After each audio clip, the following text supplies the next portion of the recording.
আজই ডাউনলোড করুন আর এনজয় করুন আপনার পছন্দের শো। ম্যাডাম ম্যাডাম দেখুন দেখুন আমার অপর কুষ্টি অনেক কেমন অনেক আমার মেয়েটা বাঁচবে, অনেকদিন বাঁচবে। কিচ্ছু হবে না। এখনো অব্দি কোনো খবর নেই। আমি কি করবো? যেখান থেকে পারো তুমি ওদেরকে খুঁজে বার করো। একা তুমি আমার সামনে আসবে না কিঙ্কর। সারা জীবন খালি দায়িত্ব দায়িত্ব দায়িত্ব দায়িত্ব। কিঙ্কর এই কর, কিঙ্কর ওই কর, কিঙ্কর ওই কর, কিঙ্কর ওই কর। আমি এখন কি করবো? আমি তো কোনো ভুল করিনি। আমি তো আর্যকে কখনো চোখের আড়াল হতে দিইনি। তাহলে আজকে কি হলো? ওই মেয়েটা আসার পর যে সব এলোমেলো হয়ে গেল। আজ আমি তোকে এতবার বললাম। এখন কোথায় খুঁজবো? আমি কি করবো? আর্য কোথায় কোথায় খুঁজবো? আমি ওকে, আমার বন্ধুকে কোথায় খুঁজবো? কোথায় খুঁজবো আর্যকে? কোথায় খুঁজবো আর্য?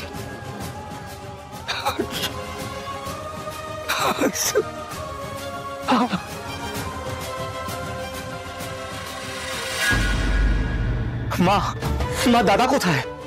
কিঙ্করের সাথে বাইরে দেখা হয়েছিল, কিন্তু ও বললো দাদা কোথায় জানে না। মা তুমি জানো দাদা কোথায়? মা বলো না প্লিজ, তুমি জানো দাদা কোথায়? মাদ্রিলা প্রচন্ড টেনশন হচ্ছিল, আপনি হুট করে বাড়ি থেকে বেরিয়ে গেলেন। আমার তো মাথায় কত রকম খারাপ চিন্তা আসছিল। আর্য স্যারকে খুঁজে পাওয়া যাচ্ছে না, আর আমাদের অপুকেও। আচ্ছা ওরা কি একসাথে আছে তাহলে? তাই যেন হয় আমি মনে প্রাণে চাইছি।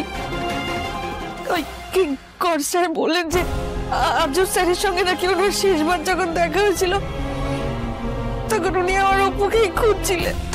তারপর কি হলো? তারপর ওই ভূমিকম্পের মধ্যে কিঙ্কর স্যার আর্য স্যারকে হারিয়ে ফেলেন।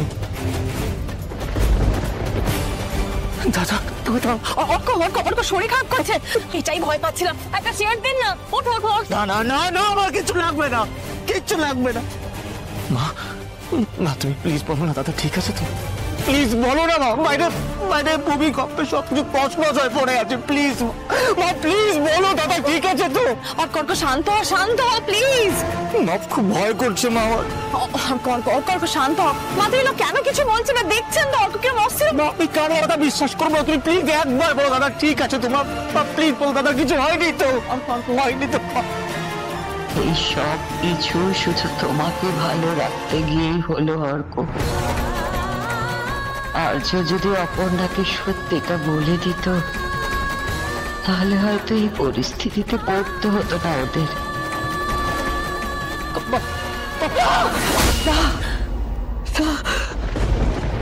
এইগুলো মাথা রেখো না, এইগুলো তো কেউ মাথা রেখো না। এইগুলো যে শক্ত গোল, এই গোল বারবার খালি হয়ে যায়। এইগুলো অভিশপ্ত গোল,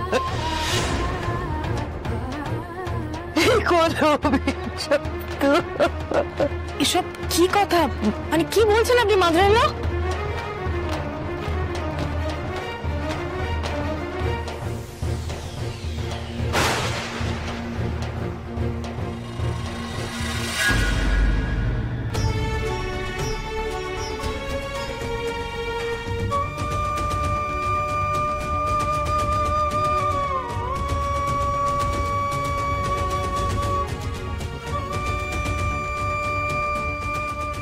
কি বুঝতেছ সুজন? বাঁচবে তো? নারী বড় ধীর চলতেছে, হাত পাও তো ঠান্ডা। অনেকক্ষণ ধরে জলে পড়েছিল, বেঁচে আছে বলে মনে হচ্ছিল না। বড় ঝড় বয়ে গেছে এদের শরীরের উপর দিয়ে। দেখি চেষ্টা করে বাঁচাতে পারি কিনা এদের।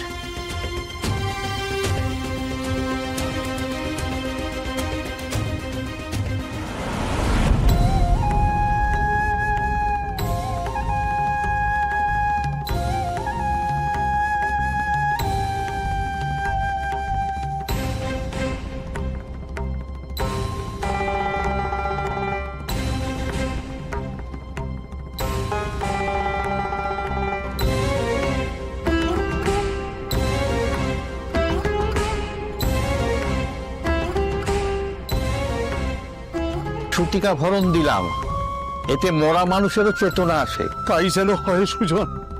মা কালীর লীলা দেখেছি এদের মধ্যে, এমন জোর কখনো দেখিনি। এদের বাঁচাইতে হইবে সুজন, এদের বাঁচাইতে হইবে। কি গো, বাজবে বলে মনে হচ্ছে?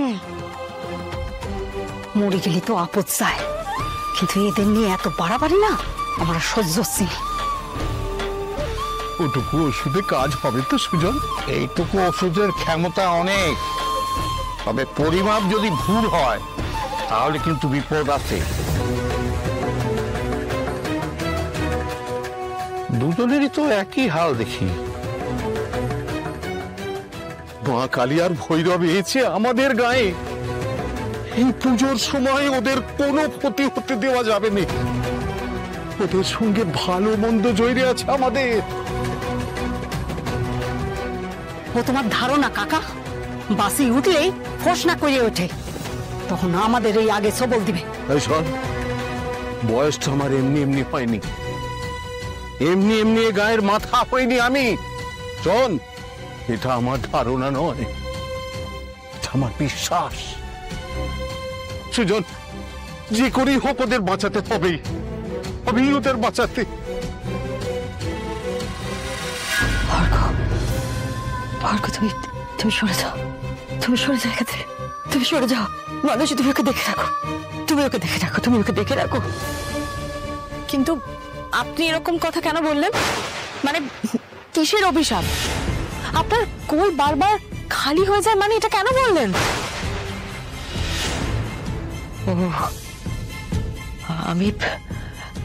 আমি বলেছি। মানে আপনি তো এক্ষুনি বললেন, আপনারা শুনলেন তো, উনি বললেন। হ্যাঁ, কেমন ভয় পেয়ে চমকে উঠে বললেন। তাহলে তো আমার মাথা ঠিক নেই, তাই আমার কথা ধরবো না মানুষে তুমি। স্যার, মনকে একটু শক্ত করুন স্যার, আমরা ওই করেই আছি। মনে প্রাণে ঠাকুরকে ডাকছি যাতে আর্চি স্যারের অপু সুস্থভাবে ফিরে আসে। দাদার যদি কিছু হয়েছে আমি তো বাঁচবো না মা।